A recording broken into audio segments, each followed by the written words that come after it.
What was Eldrazi Winter? In this video, we're going to explore the rise and fall of the scariest season of Modern.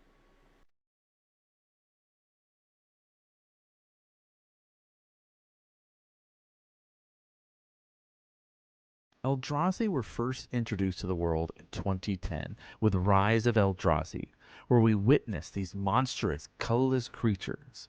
Kozilek, Butcher of Truth, Ulamog the Infinite Gyre, and Emrakul the Aeon's Torn. Even the commons were costing 7, 8, or 9 mana. Our ideas of these Eldrazi were these massively large creatures. That is, of course, until 2016, when Oath of the Gatewatch showed us a completely different side to the Eldrazi.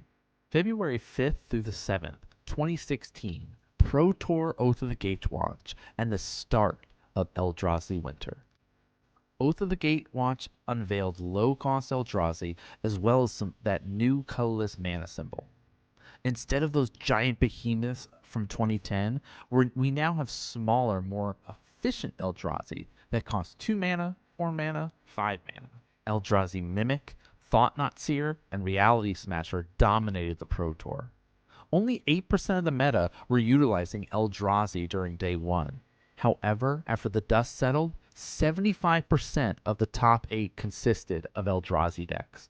Majority of the modern scene was just completely unprepared for the pace at which these Eldrazi decks were able to take over the game. They utilized 2 powerful lands, Eldrazi Temple and Eye of Ugin, oftentimes combining the two to play a Thought-Knot Seer on turn 2, or the always popular turn 2 Eldrazi Mimic, turn 3 Reality Smasher. Mimic triggers, becoming a copy of Reality Smasher, and then you swing for 10 damage. By the end of the month, Star City Games' Modern event showcased 57% of the top 32 were Eldrazi decks.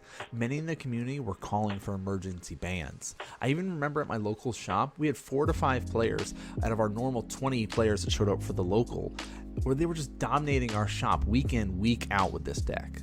By March, we had 3 large Modern events known as Grand Prix. Across all 3 events, 24 players made the top 8, and 14 of those players sleeved up Eldrazi. That means only 10 players across 3 large events around the world picked up different decks. Even the finals had 5 out of the 6 decks as Eldrazi players. The Eldrazi threat had reached DEFCON 1, and it was announced there would be a banning in April. 59 days after their Pro Tour, Eldrazi Winter comes to an end with the banning of Eye of Ugin. According to Wizards of the Coast, with Eye of Ugin being banned and Eldrazi Temple being legal, this allowed for a more diverse set of builds and more games where Eldrazi is powerful yet beatable. Nowadays, the only time that we see a glimpse of the Eldrazi's former glory is in an Eldrazi Tron decks.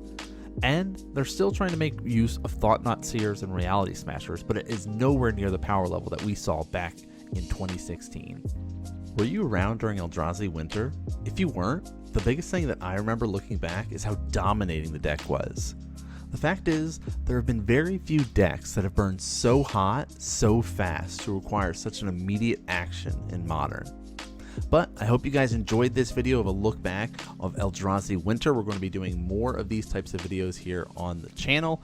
Over time, we'll be kind of highlighting kind of old school Modern as it's progressed up to our Modern that we're used to now in 2023 and beyond. Of course, the Modern Horizons had a big impact on Modern, but we're looking at kind of the older stuff. Like we'll be doing a video coming up soon about Snapcaster Mage and all these other fun stuff that used to be really popular and strong in Modern that are just now kind of edged out with the power level. But of course, if you guys want to see other content we're doing, we do have our podcast, NanMan's Nerd Corner, which you guys can check out anywhere that there are podcasts available, or of course down below there are links. You can just kind of hop right over into that, where we're going to be talking about all things nerdy, not just Magic, but other things as well. But that's going to do it for us in today's episode. Thanks so much for tuning in and watching, and I'll see you guys next game.